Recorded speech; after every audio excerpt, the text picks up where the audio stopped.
Los precios de los alimentos se dan en el marco de un mercado capitalista que tiene diferentes características, pero fundamentalmente se trata de mercados concentrados. ¿Qué quiere decir esto? Bueno, que son mercados monopólicos, son mercados oligopólicos. Y bueno, quienes finalmente llevan los productos para el consumo final, actúan como se denomina de manera cartelizada, es decir, se ponen de acuerdo en los precios y es un grupo minoritario quien define el valor final de los alimentos o de los bienes básicos. Hay una cuestión que es interesante tener en cuenta. En general, nuestro país es un país urbanizado. Esto quiere decir que hay una alta proporción de población que vive en las zonas urbanas.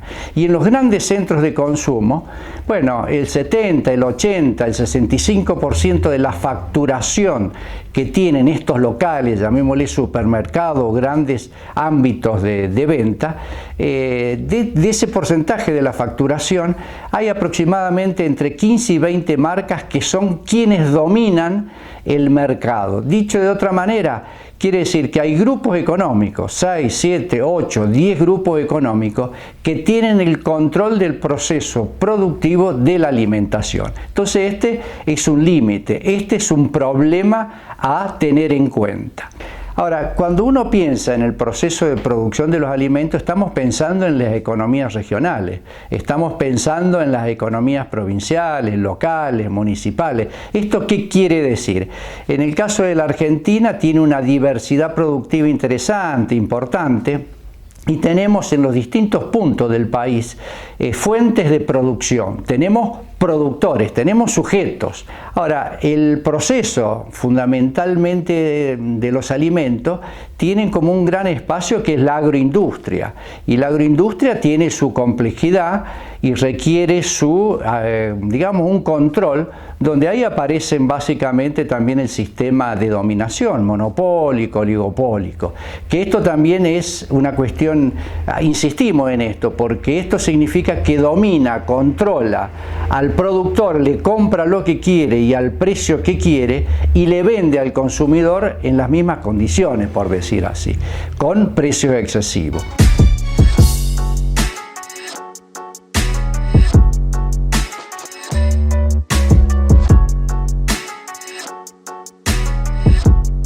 Tradicionalmente, la Argentina produce bienes y los vende al exterior que se llaman bienes salarios. ¿Por qué? Porque tienen que ver con la alimentación, la comida, granos y carne. Entonces, ¿qué quiere decir esto?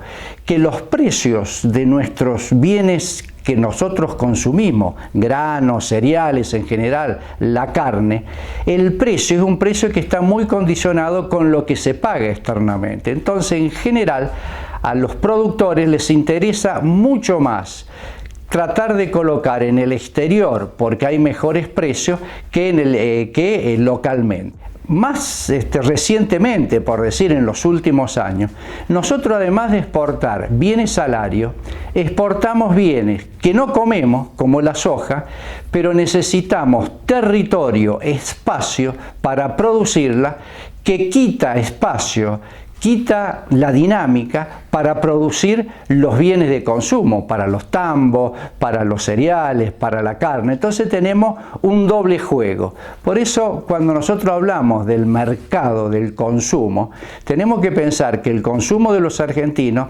está también vinculado con la demanda que nos hacen otros países. Entonces, al decir esto, y aquí viene, digamos, el vínculo, aparece el sentido de la política económica, de la política pública.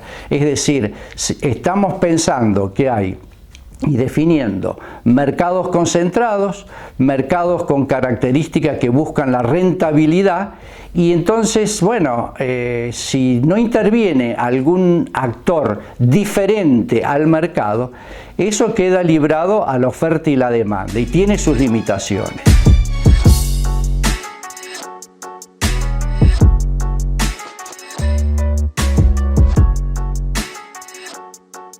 en el capitalismo hay una gran disputa entre los ingresos de los asalariados y los ingresos del capital.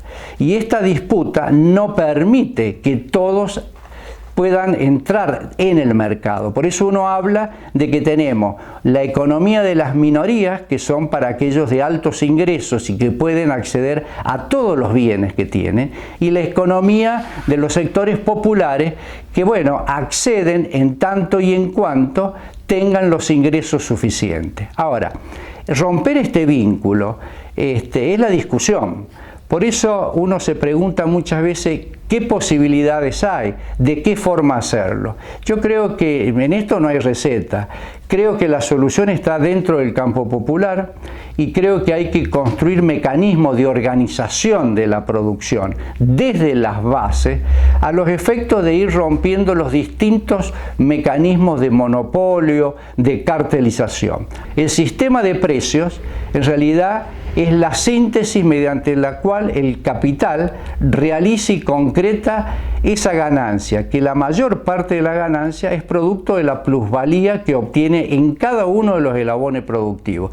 ¿Qué quiere decir la plusvalía? Bueno, es el valor que cualquier persona como nosotros agregamos en la producción y a nosotros nos pagan una parte de ello. La diferencia queda para el sector del capital. Bueno, el sistema de precios cumple en el sistema capitalista esa finalidad.